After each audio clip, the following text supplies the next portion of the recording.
Good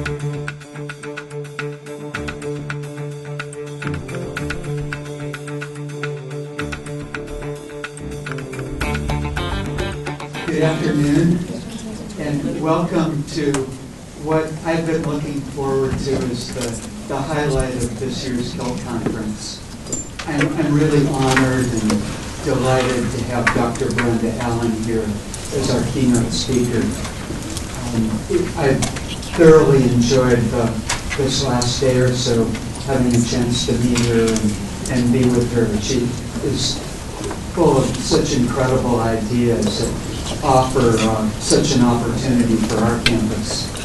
I want to remind you, just before we begin, that there will be a faculty staff workshop tomorrow morning in this room from 9 o'clock to 11. And I realize 2 hours is a big chunk out of a Friday morning, but if you can get to any part of that, you're most welcome to come. And it's open to the entire community. So if you know of people who should be there, please invite them. And I'd like to now introduce Dr. Stephanie Hamill with the Department of Communications, Arts, and Sciences to introduce our guest speaker. Welcome, everyone. It's my pleasure to introduce Dr. Brenda Allen, Associate Vice Chancellor of Diversity and Inclusion at the University of Colorado, Denver. Dr. Allen is an outstanding and renowned scholar in communication studies, specifically organizational communication, and she is known for, I think she's received almost every award there is to receive in my discipline. So it's an absolute thrill to have her here in Chico and working with the students. Dr. Allen may not realize this, but the first time she and I met, we didn't speak, but we communicated. It was at the Western States Communication Association Regional Conference, and it was at the traditional sock hop that the Western Regional Conference always puts on. Uh-oh, what you going to say? Let's see some moves. I've been working. Nervous. The sock hop at this regional conference is really a lovely time for scholars to let their hair down, but also to welcome colleagues and new students, new graduate students in an equitable way. And what I saw as a very young master's student was a joyful woman who was simply welcoming of everyone in the room. And there were a lot of us who were shy, a lot of us who were excited to meet the people whom we admired in terms of their scholarship. And it was a wonderful welcoming of her joyful self out onto that dance floor just to enjoy life. The second time I interacted with her was at the National Communication Association Conference a few years later in Atlanta. We haven't talked about this yet either. But at that conference, we interacted on a panel. And Dr. Allen was a respondent to a paper that I had written on exit, voice, and sense-making related to women and the extent to which, or the conditions under which they will either use their voice, or remain silent following barriers to their career advancement. In that meeting, and in front of quite a large crowd, she encouraged me and the rest of the scholars on the panel to continue examining voice and the silencing of voice. That's, I think, at the core of the message that she's been sharing with us here at Chico State, and certainly that she's been sharing with our teaching associates yesterday. She talked about her scholarly journey from the early beginnings to the present. And I'm going to go ahead and turn the mic over to her now so that she can continue the discussion of that journey with us today. Please join me in welcoming Dr. Brenda Allen.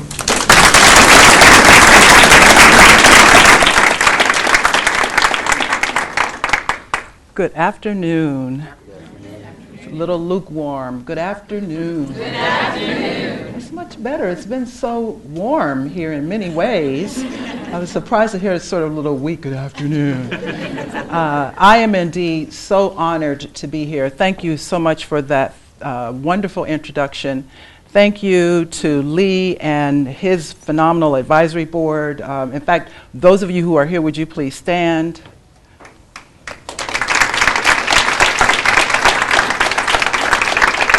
I had the pleasure last night to have dinner with most of the members of the advisory board, and it was just a rewarding and insightful conversation. And it's always one of the things I love about these trips is an opportunity to speak with like minds and like hearts when it comes to notions of difference matters and striving to have more inclusive learning communities on our campuses. I also have to thank Kurt Nordstrom, who has been trying to get me here at Chico for years. He and I met, I think, in 2004, and he tried to get me here. I think at one point you had some kind of visiting scholar opportunity, and the committee didn't choose me. What's up with that? No, I'm kidding. Kidding. Logistics and so forth, we were never able to make it. So then I met Tracy Butts at hers, and she and I connected in a phenomenal way. And then come to find out that she and Kurt knew one another, so the two of them put their heads together, et voila, or voici. Here I am. So today, I appreciate that you all did take time out of your busy schedules. I know what it's like to be on a campus, regardless of your role. There's so many opportunities to do so many different things. For some reason, you have chosen to take this hour with us on this topic of difference matters, forming a more inclusive learning community. So before I get into my comments for this afternoon, I want you to pause for a moment and think about, why did you choose to come here? And who are you here for? And what are your best hopes for an inclusive learning community? And as you reflect on how you're thinking and feeling, I invite you to be fully present this afternoon. I invite you to be engaged as if we are going to have an experience that we will all mark as transformative for this campus. Does that sound reasonable? Certainly worth aspiring, right? So I would like for us all, and I'm with you on this, of thinking and feeling in that way. I also want to ask you, in addition to why are you here, and I'm inviting you to set your intention that we're going to make it worth our while that we're here for this time, but also to think about this notion of a more inclusive learning community. What would that look and feel like really? What would that look and feel like? What parts of that vision of that community already exist in your experiences on this campus that you'd like to see amplified or replicated or further developed? So I want you to hold those thoughts and feelings as I move forward. And the title kind of implies the premise, which is, in order to form a more inclusive learning community, it's really important to think about difference matters. And with that phrase, or actually it could stand as a sentence, right? Difference matters. The notion of difference is something that's significant in the world. Moreover, there are lots of matters or issues related to difference that matter, okay? So that's the premise of this talk. And what I will do then is explain more what I mean about difference, talk about some of the matters of difference in the United States in general, as well as in higher education specifically, and then go into this notion of inclusive learning community, after which I will share some challenges, give you my take on what I view as promising practices here at Chico State, and close with some recommendations, and hope we'll have time for Q&A. What I also want, as I go through this, before I get to what I see as implications for what we've shared, is I invite you to be keeping track and for you to also be generating your so what as I talk about these issues. Agree? Outstanding. Well, I was at a meeting on my campus about 2 weeks ago that was from our undergraduate experiences program. And the purpose of this meeting, they do a kind of symposium periodically to reflect on where are we with undergraduate education. And the audience consisted, I think they said, about 200 people, one of the largest audiences ever to spend a half day on this topic, consisted mainly of faculty, some staff, and some students. And the person who's the director of the program began by telling us how excited he is that our incoming class was 47% diversity, or diverse, 47% diverse, or minority, I think. No, he said diverse. So he went on, blah, blah, blah, and then when they asked for questions and comments, I stepped to the mic and said, I'm excited, I think, to hear that we have 47% diverse students. Now, am I to infer that you're talking about racial, ethnic minority students? And he kind of looked and he said, yeah. And I said, that's useful, that's important, right, to note we have 47% of them. I didn't say that way to him, but we have 47%. And I said, as we think about that 47%, one of the things it seems we may not be doing is thinking about the heterogeneity within that group, right? And a tendency to kind of segment of, if it's underrepresented minorities, some of you may know there's a government kind of definition of what that means. For some people, it could include international, it could include, so, we usually don't stop to think about the heterogeneity of those minority or diverse students. And what about the other 53% of that incoming class? And as we think about inclusion, too often we're so earnest, and understandably so, about focusing on those 47%. And again, as I said, probably not necessarily trying to think about how diverse they are within their own so-called diversity. So I offer that story for you to enter into this conversation of how important it is to look at a variety of issues when we talk about difference and diversity on our campuses. Because my question then to my colleagues, and now that they have messed around and put me in charge of diversity in the provost team with the kind of resource and the agreement to how I said I want to come into this role, they had to talk me into it. It took about 8 months. I was on sabbatical and I had lots of meetings with the provost because I didn't want it to be, look what we have this person in this role. Moreover, I wanted my colleagues to understand I wasn't coming into the role simply because I'm an African American woman in higher education. I was coming into the role fully qualified as a scholar who studies these issues, who's been doing this work, who comes out to other campuses doing keynotes and workshops and so forth.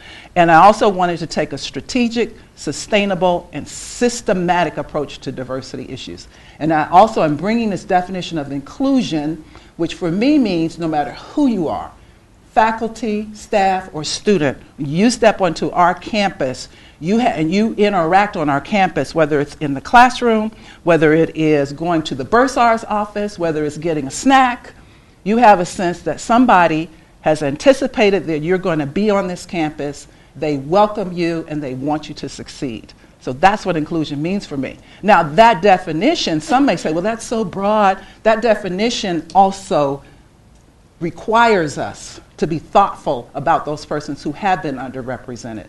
Because most of us can probably do a reasonable job if we're sincere and we try hard enough for those who have tended to be on our campuses. So, it's a both and kind of situation in terms of when we think about inclusion.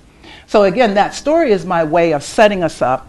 And I want to move quickly into talking about the key terms that I'll be using. There we go. Difference. So I say difference instead of diversity intentionally. As you all know, diversity is a contested term, sometimes controversial. Sometimes, people are using it and they haven't clarified what they even mean. It's sort of like, we have diverse students. It's like, isn't everybody diverse in some kind of way? But it's come to mean, and language works that way, so I can be forgiving. But it typically, if people haven't stopped to say, as I did in that meeting, what do we really mean, right? It's unclear. I like difference because it feels much more invitational. It refers quite simply to ways that human beings vary, period. And we all vary from one another in particular ways. I also like talking about it as difference because it implies a continuum. If I have difference on this side, what do I have on this side? Speak up, you know the answer. Right. Similar or same. And when you think about other human beings, is there anybody in the world that is totally different from you? Really? Totally different as a human being? I'm sorry. Totally different or totally the same? No. No. So you get where I'm going? I hope you understand where I'm going with it. There's a continuum. And that's how we can get into complexities. That's how we can invite everyone into the conversation and potentially avoid the kind of polarizing that often occurs when we start talking about diversity. So I like using the word difference, and more specifically, I'm referring to social identity. With social identity, meaning, again, relatively simple, ways that human beings vary from one another based on their sense of belonging, or another person's sense of their belonging to a group. Social means group, identity means sense of self. With me so far? I knew you would be. And to understand about differences as social identity, as it implies, it's group-oriented. So your sense of who you are in terms of being a member of particular groups, perceived by others or by yourself. Meaningful to yourself or to others. Identifiable, there are labels for it. We learn it. And here's where I have a lot of fun with people who haven't thought and felt about these issues. When I say, for example, how do you identify in terms of your sex? Female, male, how would you classify that? Me? Yes, female. Mm-hmm. And how do you know that? All the biology books she read. When she was a little girl, she was all into the biology books. That's why she's the genius that she is now. But it's really true, wherever it may come from, we learn it. These things get assigned to us based on certain, signs or characteristics or whatever they might be, but we learn it. It's not, people say it's natural, it's real, but it's really based on classification systems throughout history. Different societies and cultures may use different kinds of indicators, but we learn it, we teach it, and we assign it to each other. And so in this notion of difference as social identity, you think about everybody in this room. Well, don't think about everybody in this room. In fact, I would like for you to engage this experience as if it's just about you listening to me, and it's about you growing and learning and being reminded of what you already know and being invited to continue to do whatever work you're doing, right? It's about you. Because sometimes what happens in these conversations is, I know I do it, is people start thinking, but I wish that so-and-so was here because she needs to know, right? Blah, blah, blah. This needs to be about you, okay? So, if you think about, wow, that struck a little nerve, huh?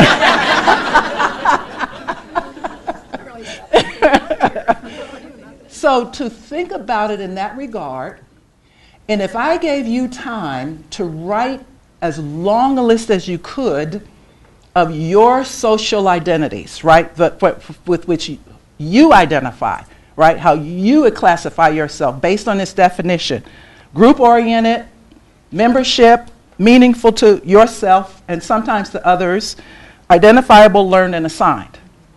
So let me be sure you understand this definition for those of you who aren't already familiar with the concept. If I said I am a Broncos fan, is that a social identity based on this definition? It's also a lie. Forget them. Don't be deceived by this little bit of orange, okay? So Broncos fan would qualify as social identity. If I said I am shy, is that social identity? Not necessarily. It usually isn't. It's a personal attribute that's also a lie. I guess you can figure that out, right? That I'm not shy.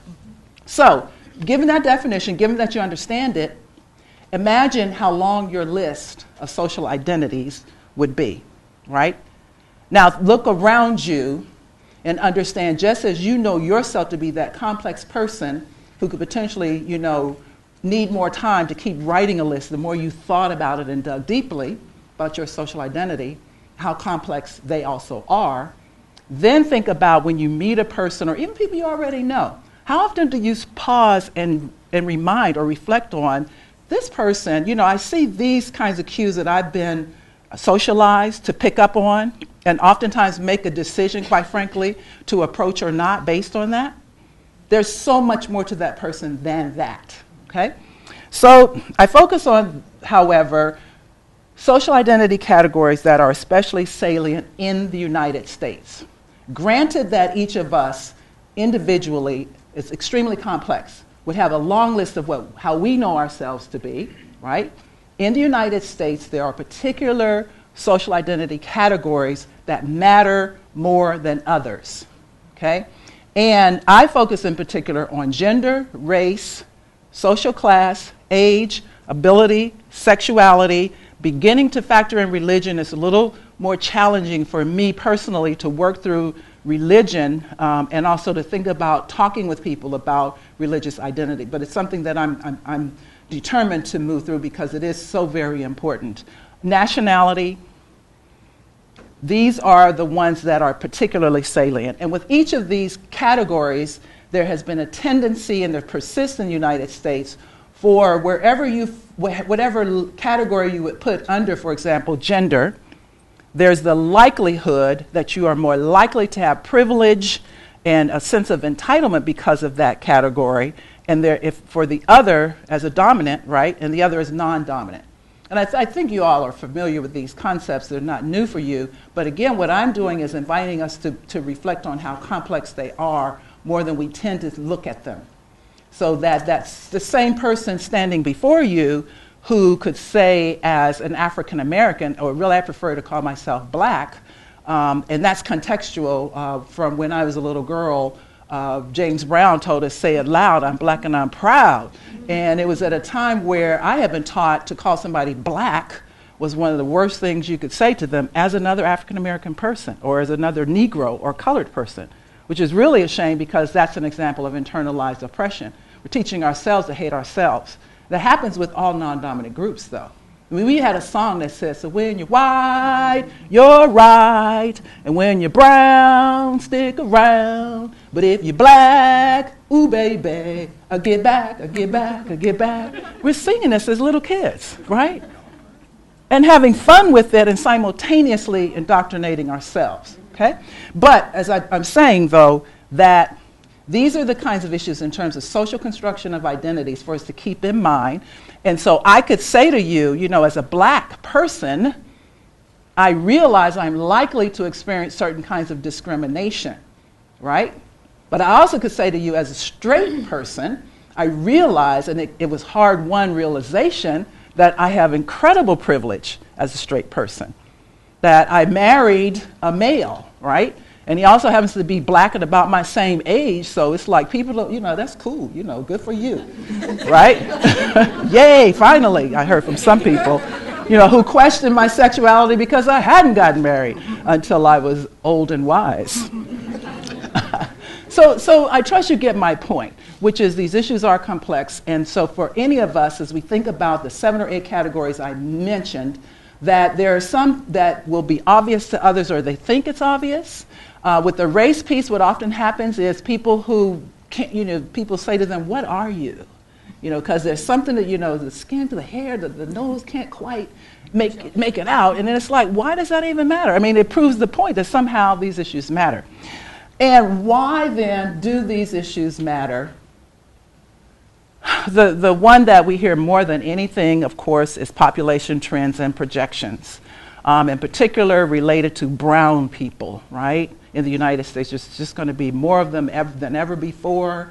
And it's true, but oftentimes it's as if now that there's going to be more of whomever, we need to be paying particular attention to whoever those groups of people might be. And indeed, it is important to understand those population trends and projections. Did you all know that as of July 1st in 2011, children younger than 1, 50.4% babies of color. 50.4%, and specifically Asian, Hispanic, African American, Native American. Okay? So what does this say X number of years up the road, right?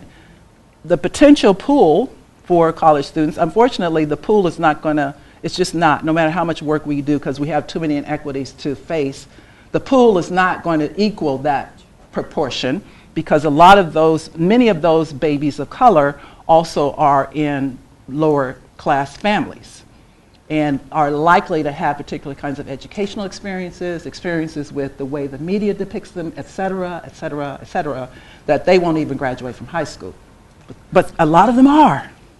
And they're going to be part of the pool of, for those of us who care about higher education, they're going to be part of that. So, you know, it's important to think about those population trends and projections, but it's also important to think more deeply and beyond those that we routinely invoke. For example, students with disabilities.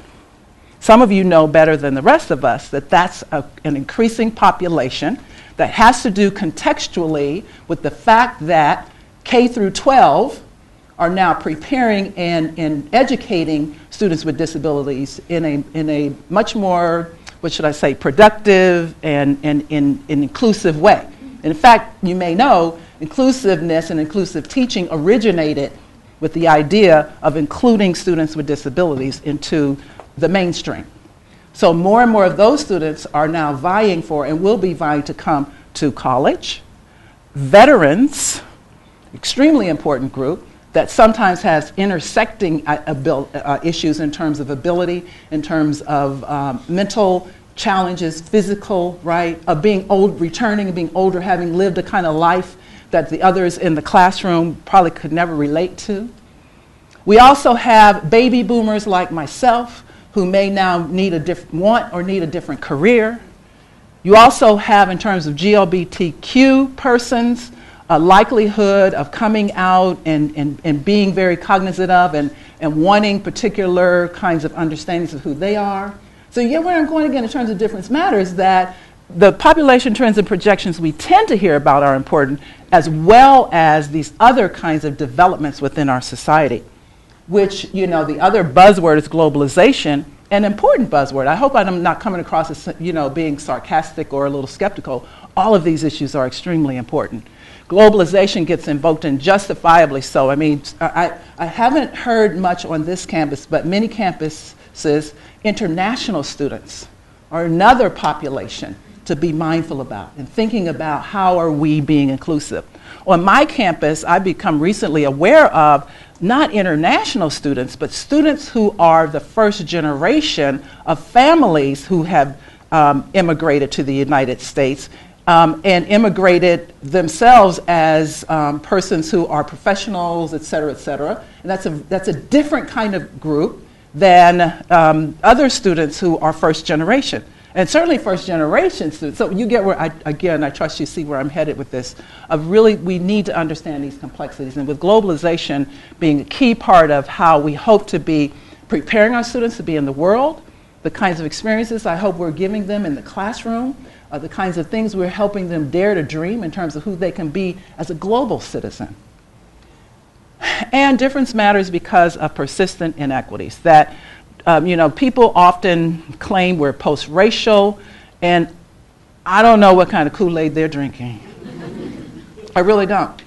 And what's left behind often in the conversation is we've got a long way to go still with women's rights, certainly the notion of ability status, you know, so the inequities persist. And one has but to look at statistics from anything from infant mortality to people who do go to college and complete, to jobs that people have, you know, to where people are placed in organizational hierarchies, et cetera, et cetera, et cetera. So these inequities persist. And that's how difference matters in general, and of course it also matters in higher education, and for those same reasons, but also some very particular reasons that, in addition to what I've shared with you just now about you know, these particular issues of demographics, globalization, and inequities, is in higher education. Do you agree with that statement? Higher education is a primary site where we're helping people construct their identities.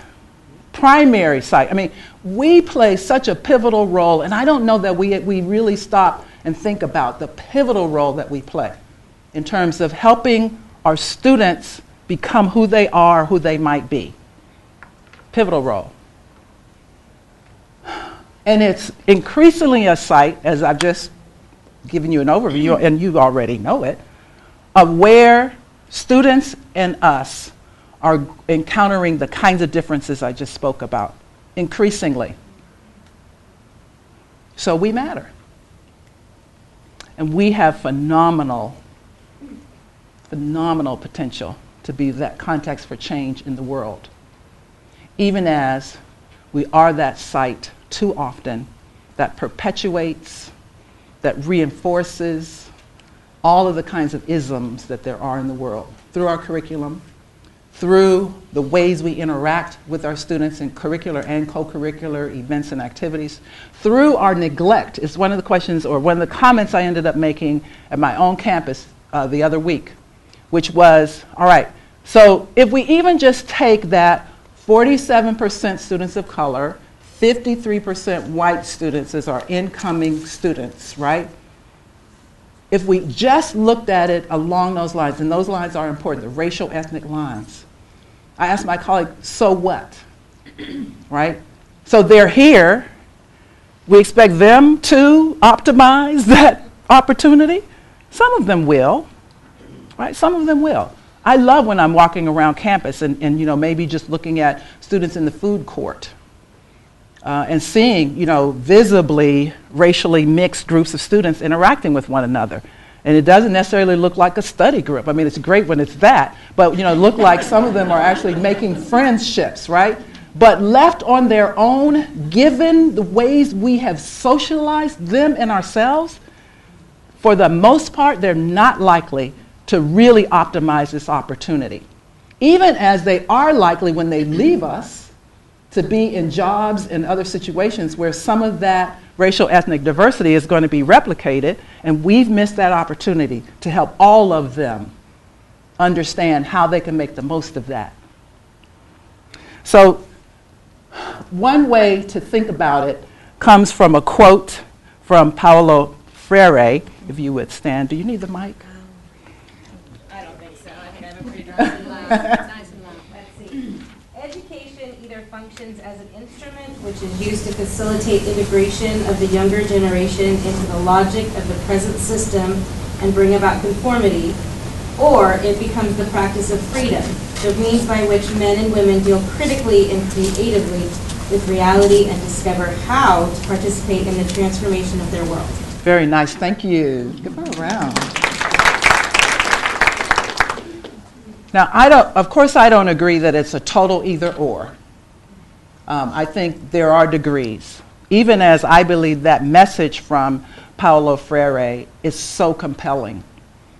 It's such a wonderful kind of way to think about whatever your role is in the university, which are you tending to perpetuate? Be honest with yourself, which, when you think about it.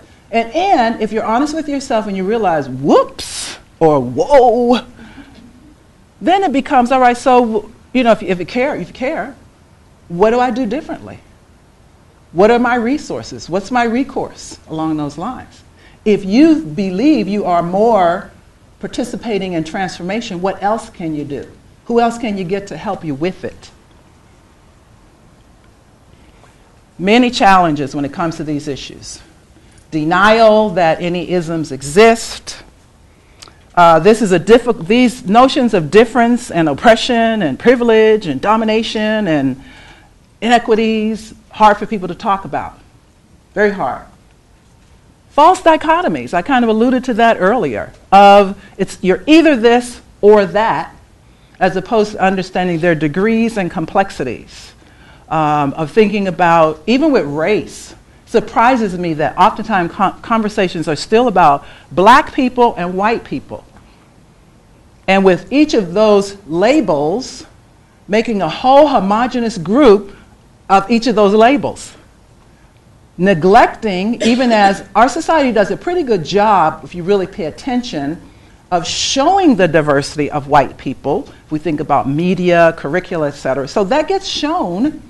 But our rhetoric still often homogenizes them. And then we think about black people, that really gets homogenized and oftentimes vilified in particular ways without recognizing the phenomenal heterogeneity under just the title black. But then there are more people of color, groups of people of color than black people. Again, I trust you go see where I'm going. So we tend to engage in these false dichotomies that often aren't productive. Often they're divisive. And we often, when we talk about diversity issues, the focus is on the so-called other, the member of the non-dominant group. So if we're going to talk about race, we're probably going to talk about people of color. We're probably going to talk counter to white people. We're going to talk about gender. That must be women's issues. Now, mind you, there are situations, and it is very important, to highlight a particular group. But this tendency that it's always, you connote, if it's gender, it's about women. If it's race, it's about people of color. That also can be divisive. So what I do is invite every one of us to recognize each of us is gendered. Each of us is raced. There are implications. We've been socialized how to enact that race or that gender. You agree? As opposed to, and I love that we have made what I consider progress of looking at whiteness, right? Of thinking about white racial identity and its ramifications, of thinking about masculinity. How I work with those issues, in addition to that, is inviting us all to recognize that we're all kind of prisoners.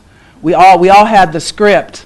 Here's what a real man does. Here's what a real black man does. Here's what a real sister does. Here's what a real, a real, whatever you would say is a social identity category. So we all get scripted. And I think we need to move beyond strictly focusing on the other when we talk about diversity. And also about diversity or difference as if it's a problem to be solved, as opposed to a wonderful phenomenon that's intriguing, that has excellent opportunity for how we can proceed in this world. And finally, diversity as a separate issue. So it's like technology, Think about diversity in the academy as if it's the technology department, So you have the diversity department. And that's, the people there do the diversity work, and they can come out and fix your diversity, like they come and hook up your technology, right? So it's a matter of reframing and rethinking. And by the way, we've all kind of just gotten to this point. I don't think anybody's sitting back somewhere saying, help these people really screw this up, right? I don't think that's it. But we've got to step back and think about what we're doing and why we're doing it. It matters in higher education in particular ways that we tend to polarize diversity and quality.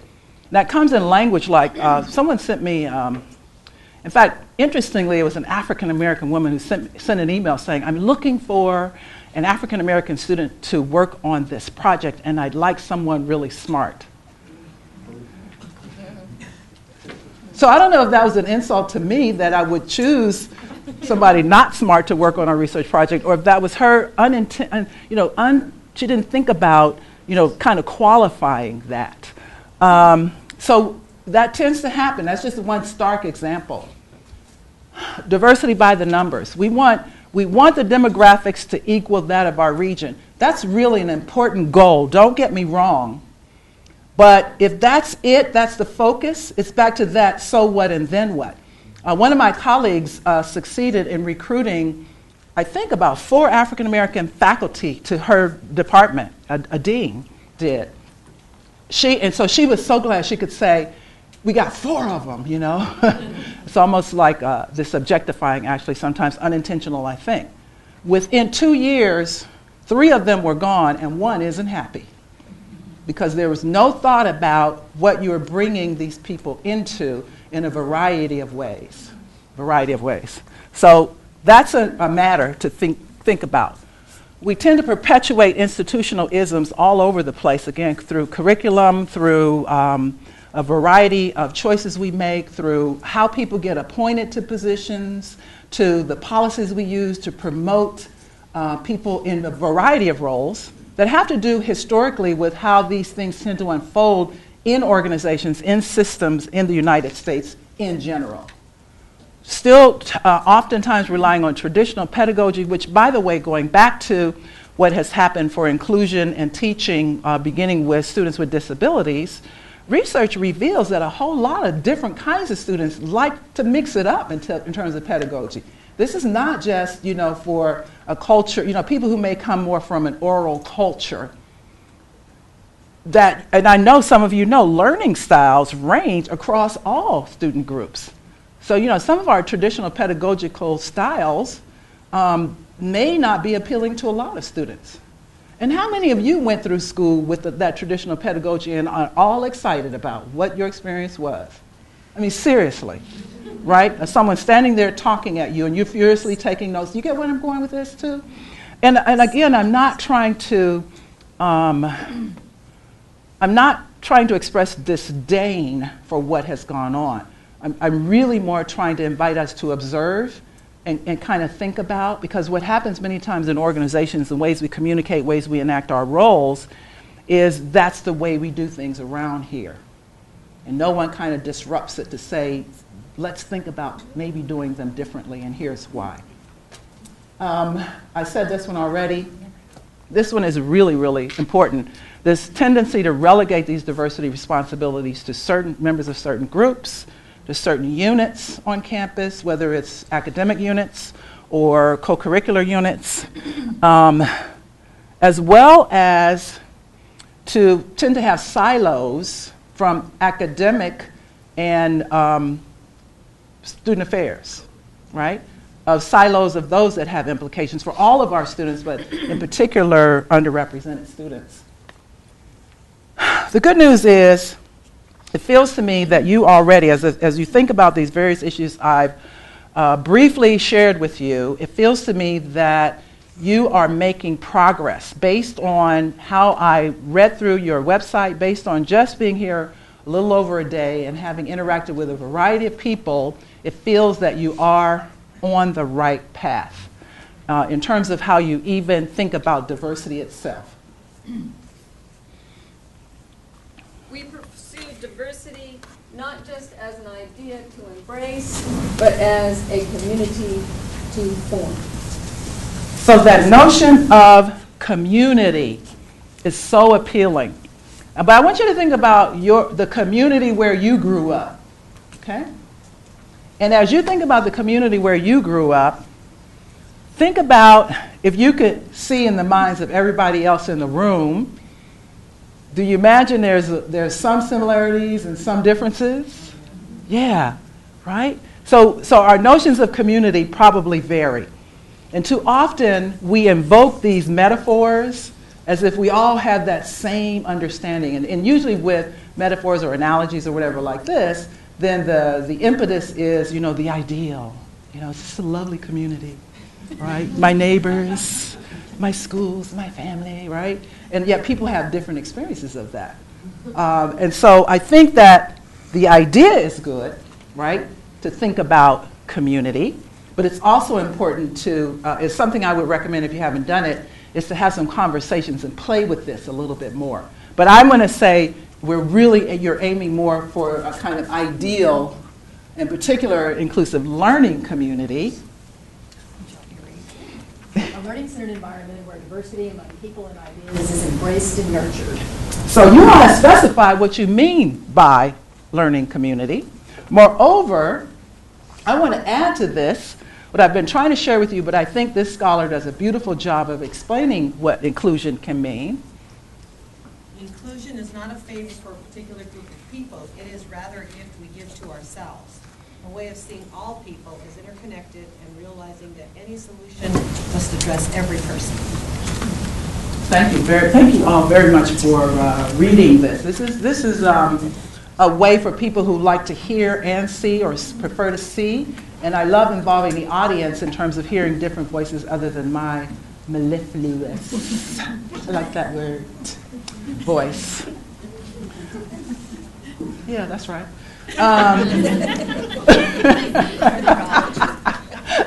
So, as you think about that notion of inclusion, right, why don't you just pause for a moment. And again, this is about you and how you're working to make this a more inclusive learning community.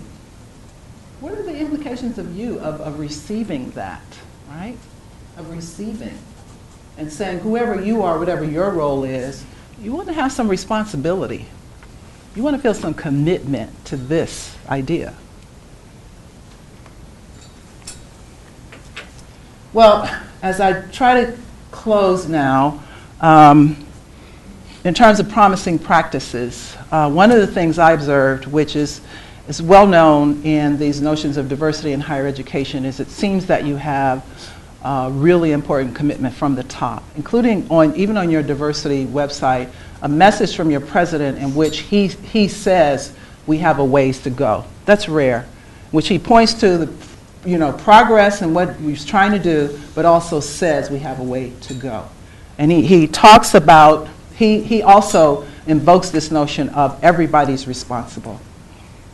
A diversity agenda is an agenda for the entire university and one of our measures of quality and distinction. So, if I had time, I'd actually wind back through those challenges of higher education. Thank you very much. Nicely done as well. I'd wind back through those challenges and invite you to see how, if I were doing this as a kind of qualitative analysis, there's some data, if you will, that you all are striving to work on those kinds of challenges, which I think is phenomenal. Hi, I didn't see you earlier. And there are lots of other promising practices that already, before I get to a recommendation, I think that you all really need to do an in-depth inventory, and your diversity website is already better than a lot in terms of displaying the kinds of things you're doing and have done. But just since I've been here, I've learned about some individuals and some instances that aren't on the website. So I think it's important for you all to do that kind of inventory, to have it visibly displayed, to at every opportunity help people understand what you're doing, because there's a kind of synergy that can occur. There's a kind of people want to be part of that. There's probably people, once you start indicating the different things people are doing, that others will say, well, I'm doing this, to realize, wow, that kind of counts toward this vision of an inclusive learning community. And so I saw lots of things. The president's commitment, that you now have a chief diversity officer. You have a comprehensive diversity plan. Your website is a great resource. You have this, you know that website has a thing, 50 diverse things to do in Chico? I am so stealing that idea. 50 diverse things to do in Denver. A variety of programs and initiatives, cited as a military-friendly school. Okay? So lots of good signs. Faculty-led learning communities, Diversity Institute, I think it is. So anyway, and if you all don't know this, you need to find out. So next steps. I want to talk about what I think the institution might do, and also back to my charge to you as individuals. And I'm just going to rip through these because I really want, doing pretty well, really want to have a little bit of time for Q&A. Clarify definitions and conceptualizations. Even as you talk about diversity and inclusion, I could not find a clear statement of how you're defining diversity here at CSU Chico. Alluding to it in some places and talking specifically in some places about underrepresented groups, which is important to specify those. And this is not unusual, and this is not like a criticism. It's an observation that I hope will be productive for you. And also think about other conceptualizations. I found a vision for the Office of Diversity and Inclusion, but not one for the campus at large, about this notion of inclusive learning community, even as it's invoked all over the place, and it has positive, in terms of the signs I see of working toward it. I think I would encourage you to plan to do some kind of visioning session, which could be, if you haven't done visioning sessions, they're phenomenal, especially if you invite a heterogeneous group and you genuinely invite everybody's voice is heard. And together you say, within 5 years, I think your plan is for 2016. So if you think of, if you do a visioning session, maybe you've done it and it's just not been advertised. We do that visioning session, even, a round table, ballroom kind of situation, and people talking and thinking about what would it look and feel like, what, if you're a student, what would that mean for you as a faculty member, et cetera. Strive for sustainability. One of the things I did not indicate in terms of a challenge in higher education for these issues, as is the case for many of the things that are part of higher ed in any organization, but especially with diversity and inclusion, is, for one, there are oftentimes islands of innovation that have to do with an individual who's running a unit, or an individual who's getting grants or who's doing community work or whatever, when that person is gone, that's gone, right? Or oftentimes, depending on who the president, provost, chief, whoever at the top, when that leadership changes, sometimes programs or initiatives or the priorities go away. But there are ways to strive for and build in sustainability. I think that the diversity plan does a wonderful job of spelling out who will be responsible for what, as well as focusing on the kinds of issues that do matter when it comes to diversity and inclusion, such as curriculum, cultural competence, recruitment and retention, et cetera. What I did not see are any signs that say you're going to be looking at the kinds of policies that matter for the sustainability. So, for example, what happens sometimes if we go back to the important focus on trying to recruit, for instance, faculty of color, what can happen is many times those scholars, and not all of them, by the way, and this is also how we tend to get socialized and acculturated about, for faculty of color, what our place, what roles we ought to be playing. So oftentimes it's not mainstream kind of scholarship or not mainstream research methods. And therefore, when it comes to the existing policies for promotion and tenure, many times not just faculty of color, but underrepresented faculty or faculty who are about social justice and activist issues are doing maybe participatory research, or they're doing community work, and they're doing service that matters, but that often doesn't count.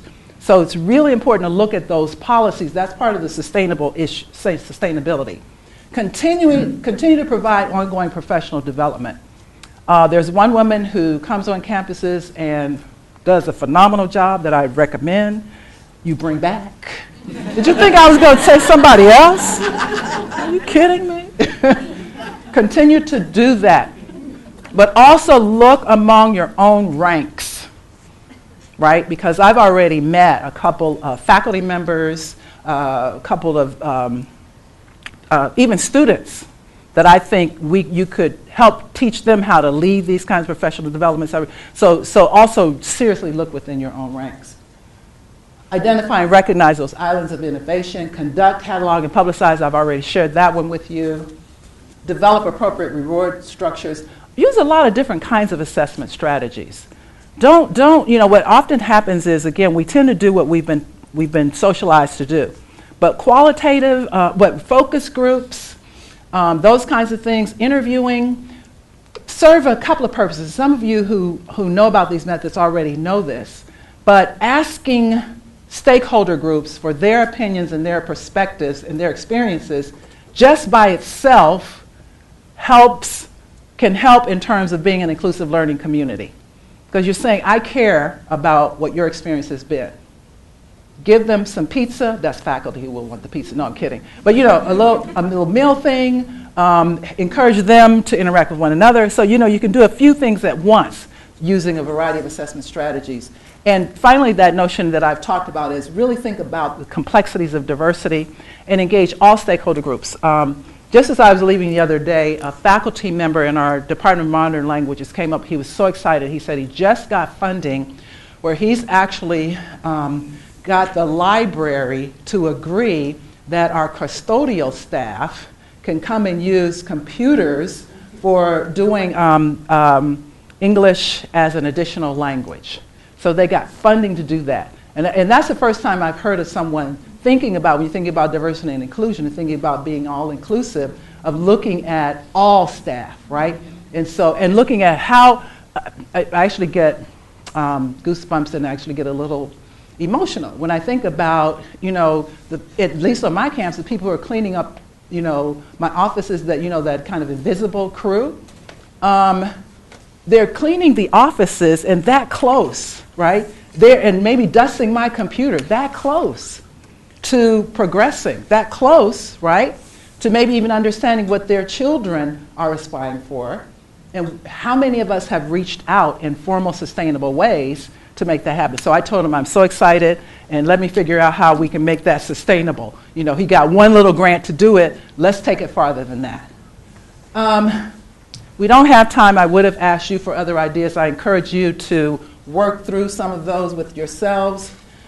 Next steps, work within your spheres of influence. No matter who you are, There's somebody within your life, your sphere of influence, that you can make a difference on with these issues, no matter who you are. If you're in this room, you can do something. Solicit clarity. If somebody says to you, well, these diverse or this, whatever, then ask them, well, what do you mean? Are you talking about this? Are you talking about that, right? And for yourself, be clear when you're talking about these issues. And by the way, I will make this PowerPoint available to anyone who would like it. I'll share it with you, and if you want to send it out to this list and whoever else, and if you want to use it, fine. I'm not that person who's proprietary, because this is, I think it's pretty, in fact, I know it's good stuff. Proactively apply what you have learned. Remember, instead of thinking, wow, I wish my department chair was here, or I wish whatever, you're here. So what are you going to do with what we've shared? Request professional development. Don't wait. If you have some ideas of what you think would be helpful or useful for you in your role, there's so much good stuff out there. Ask for it. Ask for it. If they say they whoever they is, right? But, top leadership, et cetera, says, we value this, then say, to help me do this well, I'd like for you to bring Dr. Brenda J. Allen back. Give her a little apartment downtown, let this be her second home. I think that's reasonable. I've already talked about this one. And finally, I invite you to strengthen your commitment to difference matters. It's back to that original idea. Strengthen your commitment to difference matters. And again, we don't have time for that. But I trust, as I wrap it up, remember the goal. And I ask you to set your intent to try to get as much as you could out of this time together. I invite you to just take a moment and reflect on, if you had to take one idea for our time together, and if you could commit to one thing.